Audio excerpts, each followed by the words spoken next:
ഇപ്പോൾ പ്രിയപ്പെട്ട പ്രേക്ഷകരെ, തൃശ്ശൂരിലേക്ക് നമ്മൾ പോകുന്നു. അവിടെ രാജീവ് ചന്ദ്രശേഖർ CBSE ആസ്ഥാനത്തെത്തി. ഇപ്പോൾ ആൻഡ്രൂസ് താഴത്ത് പിതാവുമായിട്ടുള്ള കൂടിക്കാഴ്ച നടത്തിയിരുന്നു. അതിൻ്റെ അവസാന ദൃശ്യങ്ങളാണ്. താഴെ വന്ന മാധ്യമങ്ങളിലൂടെ പ്രതികരിക്കാം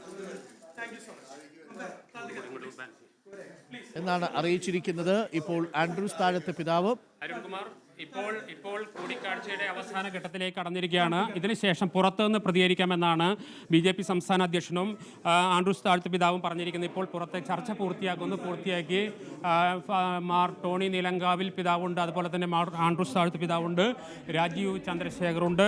ഇപ്പോൾ നമുക്ക് ലഭിക്കുന്ന ഏറ്റവും പുതിയ വിവരം, ഉച്ചയ്ക്ക് ശേഷമുള്ള രാജീവ് ചന്ദ്രശേഖരൻ്റെ മുഴുവൻ പരിപാടികളും ക്യാൻസൽ ചെയ്തിരിക്കുന്നു. അദ്ദേഹത്തോട് അടിയന്തരമായി ഡൽഹിയിലേക്ക് എത്താൻ കേന്ദ്രമന്ത്രി അമിത്ഷാ ആവശ്യപ്പെട്ടിരിക്കുന്നു എന്ന വിവരമാണ്. കന്യാസ്ത്രീ വിഷയവുമായി ബന്ധപ്പെട്ട അടിയന്തരമായ ചർച്ചയ്ക്ക് എത്രയും പെട്ടെന്ന് ഡൽഹിയിലേക്ക് എത്തണമെന്ന നിർദ്ദേശം രാജീവ് ചന്ദ്രശേഖർ ലഭിച്ചിരിക്കുന്നു. വൈകിട്ട് 5 മണിക്ക് അദ്ദേഹം ഇവിടെ നിന്ന് ഡൽഹിയിലേക്ക് പുറപ്പെടും.